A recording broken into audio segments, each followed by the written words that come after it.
So, Geoffrey, good morning, America, or good afternoon, America, right?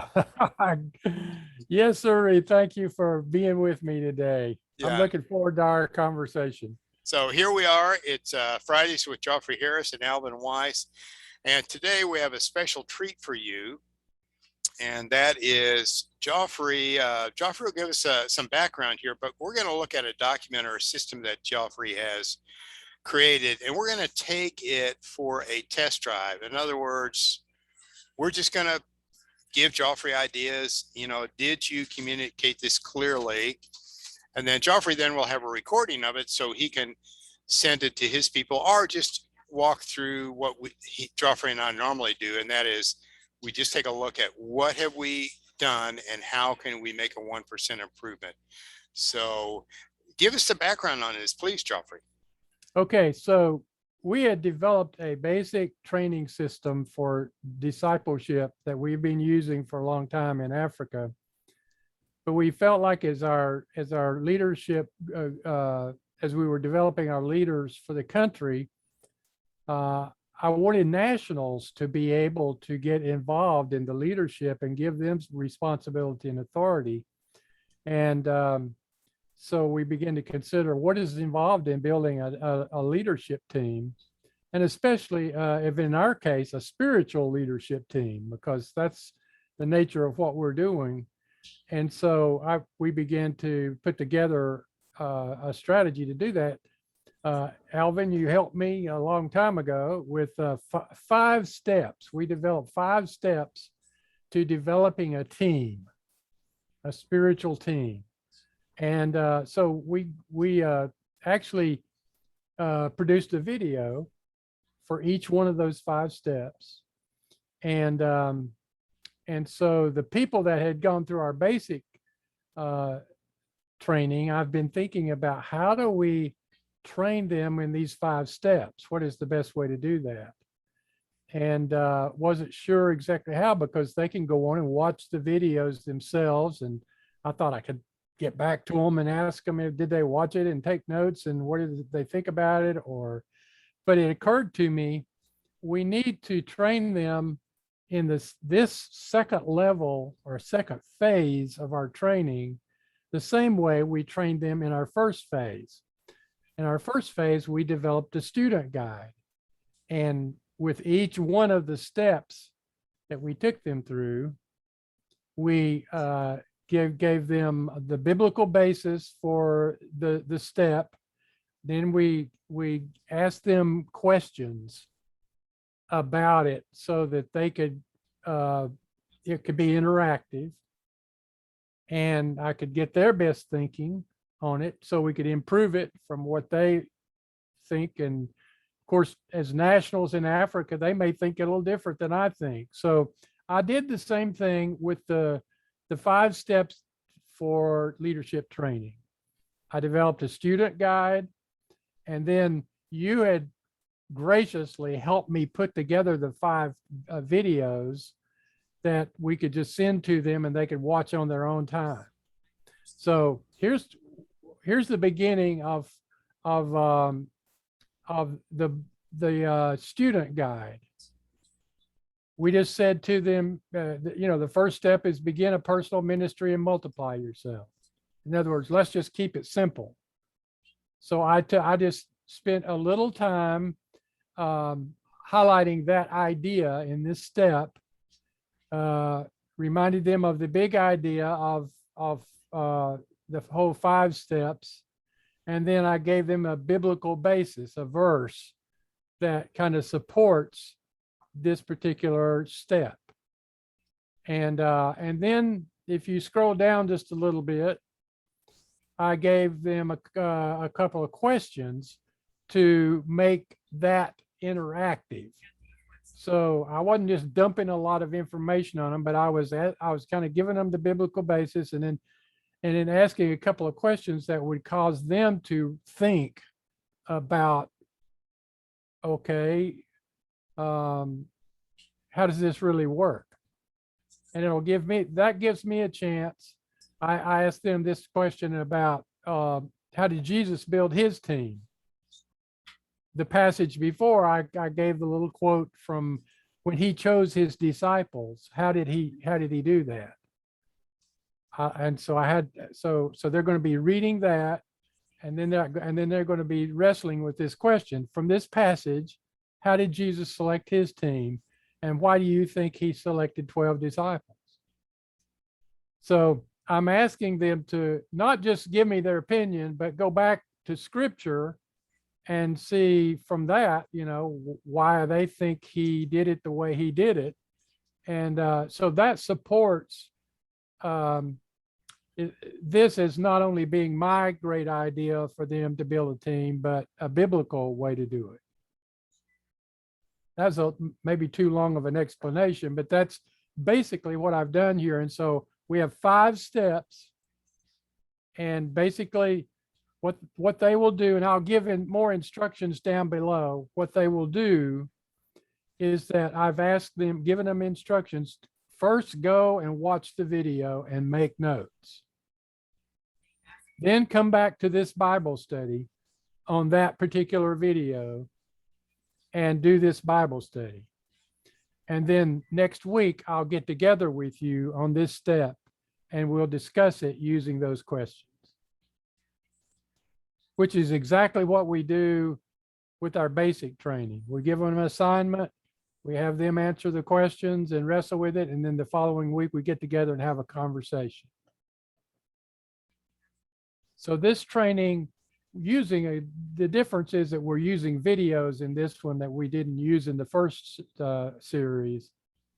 But this,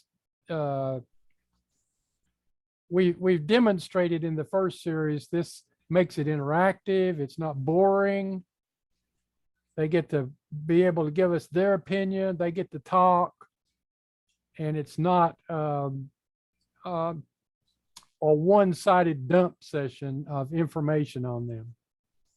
Okay, are you going to walk us through these steps today, Geoffrey?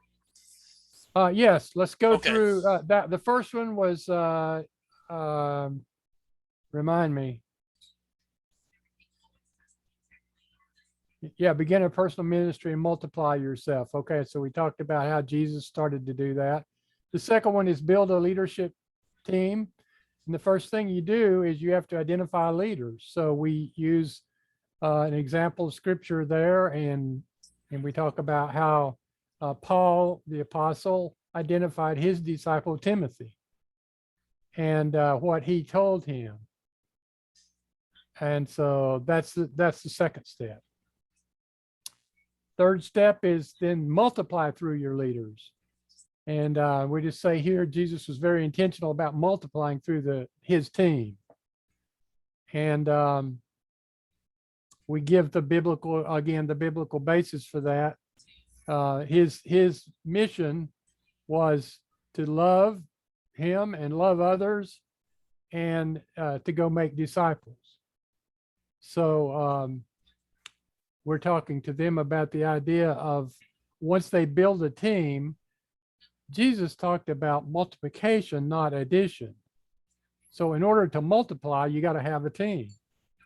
You got to have somebody to multiply through, right? Okay, so that's the third step.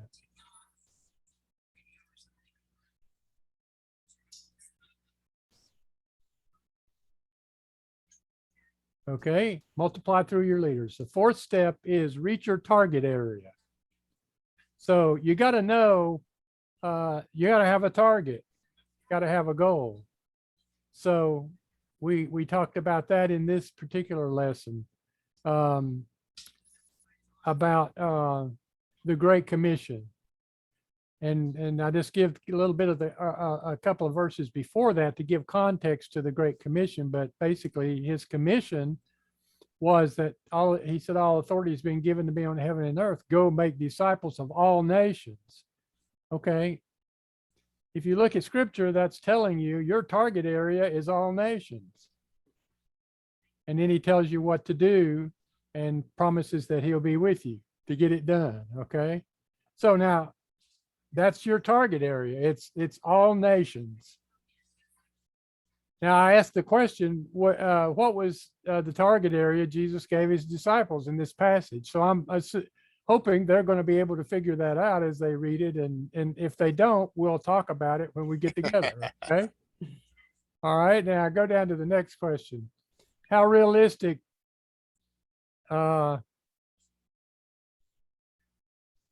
Next question or next yeah, the next topic? question, just the next question, if you could. There you go.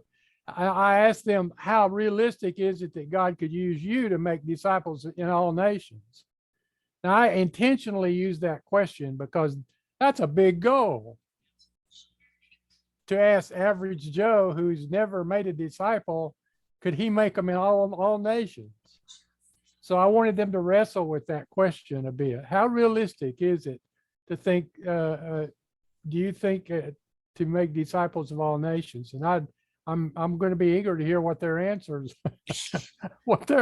are when they wrestle with that. But I want them to wrestle. I mean, if we're telling them God's word, you got to go by God's word, and what He says is you're supposed to do this in all nations.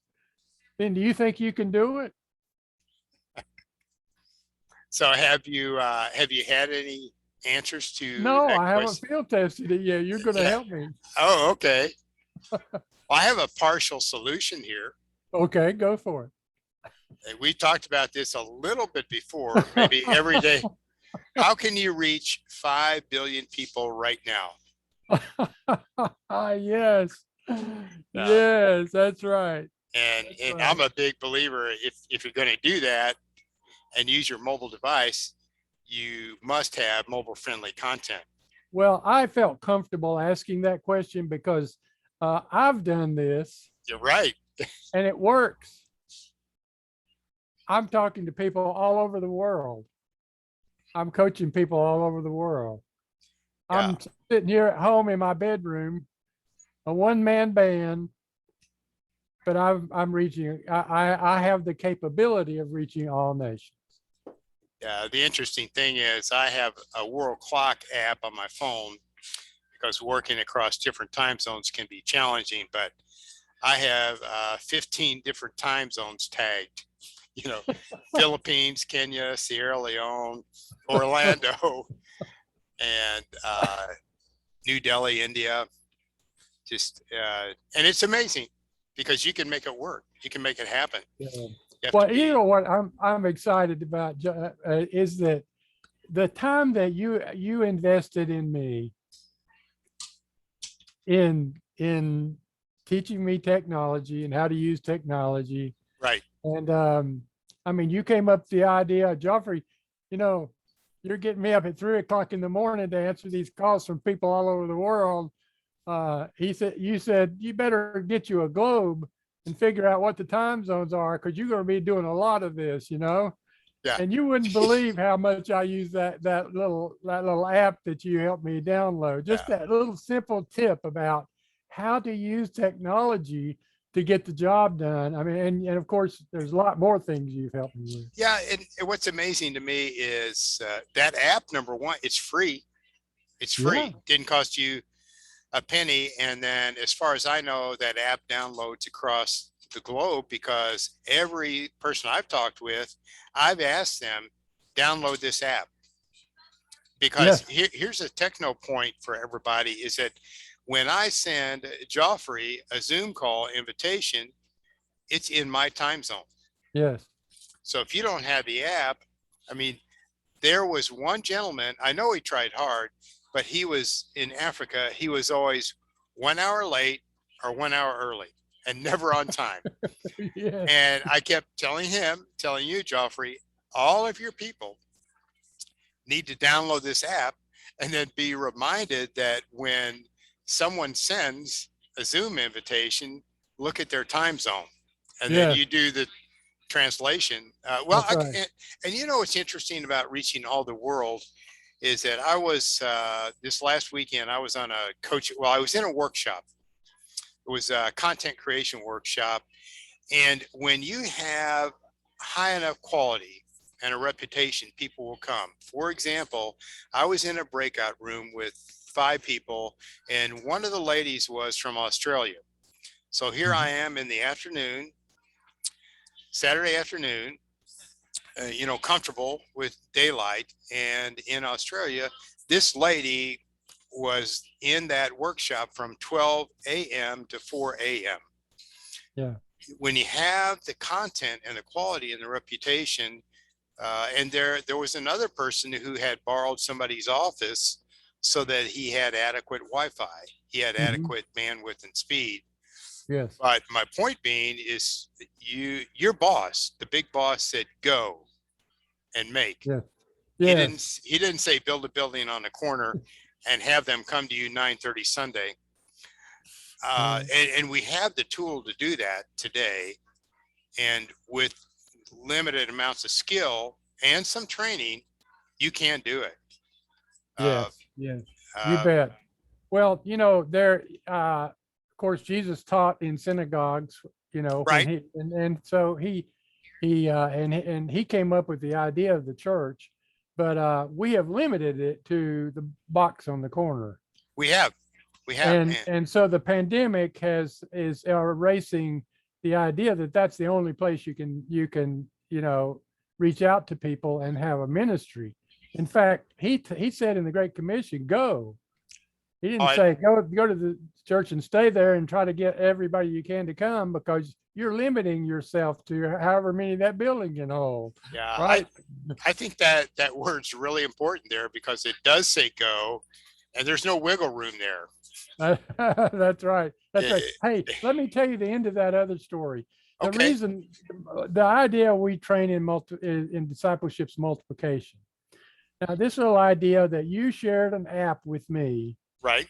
You said, hey, Geoffrey, this can make your life a lot easier. Yes. If you download this app, then you'll know really quickly any place you want to talk to somebody, how many hours they are ahead of you or behind you. Right. And it'll help you stay on track as you make appointments and all that. Yes. Now, let's skip forward now a while, maybe a half a year. Okay. I have leaders of, I have 6 continental leaders in Africa. Okay. I have 10 national leaders. Okay. So what I'm saying is that I train my continental leaders to use that little app. Yes. Now they're using it with the national leaders that they're reaching out to in other African countries with me. Of course. Multiplication. Right. And through my leadership team, which is the idea of this whole training session. You got to have a team. And another just concept I want to introduce is, and I'm just going to call it seamless. So in other words, we have in the past been stuck thinking that if you want my good ideas, you need to come to my office. If you want my good ideas, you need to meet me for coffee or meet me at church. But let me give you a specific example. I was in a Bible study via Zoom, and part of the group was in a building, and part of the group, I mean, one husband and wife, they were in a car traveling, but we were in just 4 or 5 just different locations. Some were accessing via their laptop, some were accessing via their mobile phone, and one was a computer in a room. And the interesting thing is that we really need to embrace seamless, because we're already doing it, but we haven't applied it to our spiritual life. Someone mentioned at the beginning about the values of vitamin D. So, I mean, not necessarily, well, anyway, they mentioned it. So, and they got my attention and they sold that idea really well. So while I'm here sitting at Panera Bread, my global office, I go to Amazon. The Bible starts at 8:30. I go to Amazon, and by 9 a.m., Amazon is sending me my vitamin D. And my vitamin D then arrives Tuesday. So just be aware that it is seamless. We accept this seamless factor. I physically have vitamin D at home sitting on my kitchen counter that I take daily. That's the physical part. Okay. But we have embraced this seamless use of technology in all of our lives, almost all of our lives, except for our spiritual life. And I don't yet understand that. And well, and you know that I'm out of patience with Well, that. But and you have to look at Geoffrey and me. We're both in the fourth quarter of our lives. I feel like I'm in the 2-minute drill of the fourth quarter. You know, I'm running plays with no huddle plays because it's 2 minutes. I'm out of timeouts. I don't have any challenge flags left. That's how urgent I feel. And all I'm suggesting is that we have adapted seamless in all of our lives, almost except one area. But the show's back to well, you now, that's, Jay. the good news is that's starting to happen. Yes, that That's is starting good. to happen. And I think our ministry is an example of that. Yes. We're a 5G. We're a 5G organization, I mean, we're getting contact with people all over the world, and we're growing a movement in Africa. It's happening. But I am excited about what we're talking about this morning. So if we can get back to our outline here and maybe go to the fourth step of building a team, because that's what we're asking our leaders to do. In the fourth step is the one before that. Well, we just covered that one, Reach your target area. Okay. right? All right. Go for it. I'm sorry. I was off my numbers. It's okay. Step 5 is to continue to build your team. And you can see I told them there, as you continue to make disciples, God will lead you to a select few who share your vision and are faithful, available, and teachable. They're the ones you want to invest in relationally, spiritually, and long term. So what I'm doing is I'm training my leadership team to find leaders. Well, and let me say one thing, and then I'm going to ask you a question, is that when we talk about continue to build your team, we just had an in-depth conversation about technology. There are no reasons not to build a team. None. That's right. But Geoffrey, I'm going to ask you, because this was a while in the making with some frustrations. How have you been careful in the people that use your time and your talent, the faithful, available, teachable? You learned some lessons there the hard way. Yes, we did. As we started reaching out to primarily pastors and Christian leaders in Africa, we began to develop, for lack of a better term, a vetting process. So because when we first contacted people on social media, they had, like everybody else, everybody has an agenda. They had maybe other reasons why they wanted to contact me in America. I think they saw probably an image that you helped me with that had a big black Holy Bible on it, and that captured a lot of their attention. And they thought, oh, I'm involved in a church, or I'm a leader in a church, and so they got in touch with me. But so they got in touch with me, but I still didn't know who they were. I didn't know how serious they were about discipleship. So I developed two emails, and I explained to them who we were, what our mission was, and asked them if they wanted to talk further. They could contact me again with their email and their phone number. Well, and I think the interesting thing about this is I've been in marketing all my life. And in the beginning, we tend to chase people. Yes. You want anybody as a client. You want anybody as a disciple. And, that's just a poor method, because people start wasting your time. They make commitments. They don't keep commitments. They make an appointment. They're no show. But with your faithful, available, teachable, you discovered quickly that here's your assignment, complete it. When you're done, you call me. Yes. And if you're not done, please do not waste my time. Yes. Now, I was kind to them at the beginning, Yes. because when they first contacted me on email, I didn't assume they had wrong motives. Right. My first question to them, though, was, tell me about your ministry, especially what you're doing with discipleship. which is a fair question Yes. for a pastor, right? Or somebody who's a Christian leader. And that told me a ton about who they were, what they knew about the topic that I was passionate about, and and their interest Right. in it.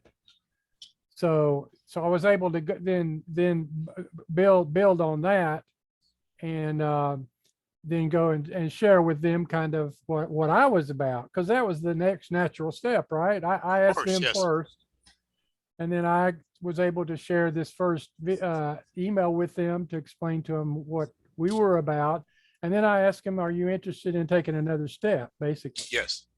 And so the ones that were serious said yes, sent me their email, their phone number, and I sent them a second email. This is still part of the vetting process. Right. In the second one, I said to them, here's what you can expect. And so I clearly outlined for them, here's what we're going to do for you. We're going to provide you the resources you need. They're going to be free. You're not going to have to pay for them.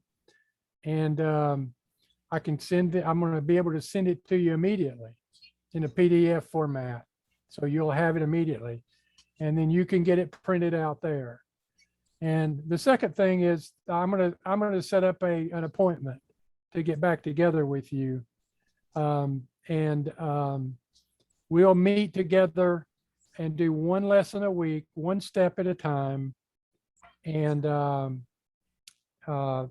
this is how long it will take. It'll take from 6 months to a year to complete this training. So I was really upfront with them, I didn't want them to think, oh, I'm going to be able to do this in 3 weeks and it'll be over with and I can go on to the next thing.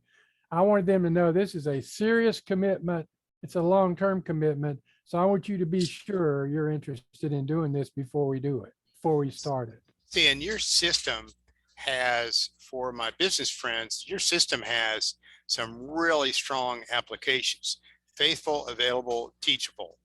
There are so many people that want the microwavable solution to building a business. There is no such thing.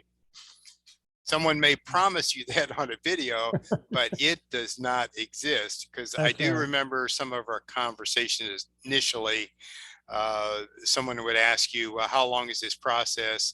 And you really couldn't guarantee them we'll be done in 2 weeks or 3 weeks, because I think the best answer is as long as it takes. You bet. And it's going to take longer than what you think. But the beauty in that is the vetting is you are then working with serious, committed people. And yes, that are passionate about what you're passionate about. Right. And if they're not, it's okay. They're not bad people. It might be a bad time in their life, or they they don't share the same passion you share. Sure. But it is a great workable tool. Yes, go ahead. Hey, I want to just say this as we go through this training and we're sharing with folks. These 5 first steps are represent the student guide. Okay, what we're going to do, we're going to shift now to some instructions that we give them about how the student guide works with the videos. So there is a part here in the middle. And by the way, don't be worried about anything you're missing here. We'll make all this information available to you free. And we'll tell you at the end of our time together how you can access it, okay? Next, basically what we're doing is we're explaining to them, you're gonna read, you're gonna watch the video, and now we're going to show you what the videos are and what's in them. Now, we introduce the videos with this little section right here saying, here's this, we're going to explain to you the training sessions on video, and there's some video participants, and I've got, Alvin at the top of the list there as the technical director, and I'm the host and the president. Because they're going to see our face when they start watching the videos, And this way they'll know who the people are that are in the video. We've got 2 or 3 of our continental leaders from Africa that are a part of the video. We've introduced them right here too. Okay, you can scroll on down. I have a title. I'm impressed, Geoffrey. Oh, good. Yeah. Okay, and then right here, Alvin wrote us an introduction, how to build a spiritual team in 5 steps, and I loved his. He's so creative in his writing. I love the way he explained this. So I just plugged his information in to challenge the people that are looking at this about that they can do this. You know, this is not an unreachable goal at all. You're going to have 5 videos that are going to help you build your team. You're going to have 5 Bible studies to support what you're doing biblically. And it's not rocket science. You can do this. And that's what Alvin's done here. He's encouraged people to go for it. And you're not alone. Oh, yes, that's right. You're You're not the only alone. one that's looking for this. Now, here's the genius of Alvin Weiss. Alvin put together, he videotaped our sessions, and he has basically put them online on YouTube. So you can go into YouTube and you can access any one of these lessons or more, or the whole series on YouTube. And basically what we've done in this part is just, he has listed the 5 video, or I'm sorry, it's 9 videos, right? I think so, yes. Yeah, the first one is a standalone introductory video on the first step. And then there's one for each step. Okay. That they can go through, and that correlates with the Bible study. You can see that he's kind of listed the same 5 steps, and what they're going to do is they watch these videos. They're going to get the benefit of our experience in developing our international team in Africa, our continental leaders, and they're going to hear from them in the process, and it may they'll learn probably a lot more than just they will in going through the one short Bible study discussion, because they're listening to a longer session here.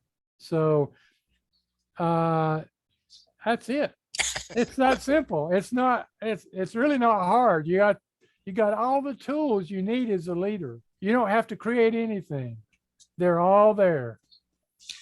You know, and the amazing thing is it's a good use of technology. And I wanted to add too, is that, Geoffrey, you know that I look at most digital tools as a work in progress. So if people have feedback, for example, Geoffrey and I might think we're communicating clearly, and maybe we're not. So if you had feedback to make it better, I certainly would like to hear, because it seems to me on my technology journey, I learn 1 or 2 new things every day that create a better user experience. And then of course, the better user experience means it gets viewed, it gets watched, and people listen to it. Absolutely. So feedback is welcome. Yes, indeed. In fact, I'm going to be introducing this to our continental leaders. Haven't even seen this yet. That's how new it is. Okay. So, nobody has read it, seen it, but Alvin and myself and one other person. Oh, so we don't know, how successful it's going to be. We know, based on what we've done in our first series, we got a very successful series, and we're doing basically the same teaching methodology that's interactive and so forth here. So we can expect that it's going to be somewhat successful. But the first thing I'm going to ask my continental leaders is just what Alvin said. Please give us feedback. Tell us if there's something that doesn't communicate, that doesn't work for you, because we pivot. We can change instantly. And if you're in the world of technology now and you can't pivot, you're in bad shape. Oh, you're lost. You are lost. So, Geoffrey, how about I close this out in the usual manner? Thank you Please so do. much, Geoffrey. Okay. Please do. Thank you, everyone, for joining us. Yes. May the Lord bless you and keep you. May the Lord smile on you and be gracious to you. May the Lord show you his favor. And until we meet again, may God's peace be with you.